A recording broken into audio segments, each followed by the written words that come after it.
Praise the lord. దేవునికి మహిమ కలుగును గాక. అందరు ఎలా ఉన్నారు? ఈరోజు ప్రార్థన చేశారా? మనం ఒక మాటను ధ్యానించుకోబోతున్నాం. ఏంటంటే ఆదికాండం 1వ అధ్యాయము 26వ వచనంలో ఒక మాట రాబడి ఉంటుంది. దేవుడు తన స్వరూపమందు నరులను సృష్టించెను.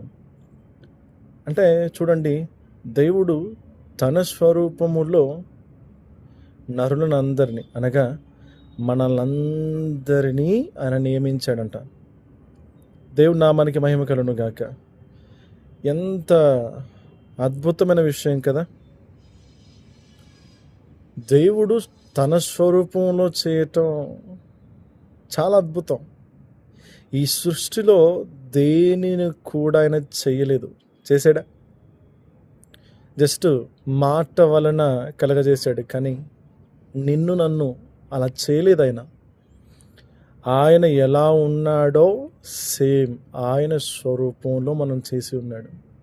అందుకోసమే నువ్వు ఎంత పరిస్థితిలో ఉన్నా కూడా ఆయన నిన్ను విడిచిపెట్టకుండా ఎంతవరకు కాపాడుతున్నాడు కదా. ఎంత అద్భుతమైన విషయం. ఆయన ఒకటి కోరుకుంటున్నాడు నీ దగ్గర నుంచి, నిన్ను కలగజేసినటువంటి సృష్టికర్త.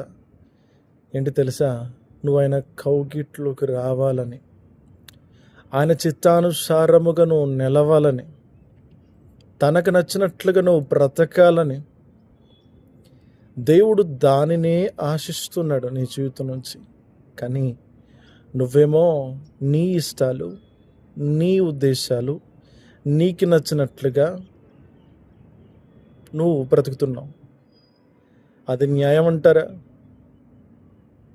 నీ సృష్టికర్తకు నువ్వు మోసం చేసిన వాడు అవుతావు. జాగ్రత్త. ఈ రోజైనా ఆయన చేతికి నీ జీవితాన్ని అప్పగించు.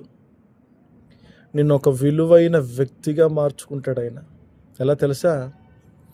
యజమానుడు వాడుకునే అర్హమైన పాత్రగా నిన్ను మారుస్తాడు ఆయన. ఆ సృష్టికర్త ప్రేమ నీకు తెలియకపోతే ఈ రోజు ఆయన కౌగిట్లోకి రా. ఆయన పాదాల చెంత మొర్రపెట్టు, దేవుణ్ణి అడుగు, హృదయాన్ని తెరిచి ఆయనతో మాట్లాడు.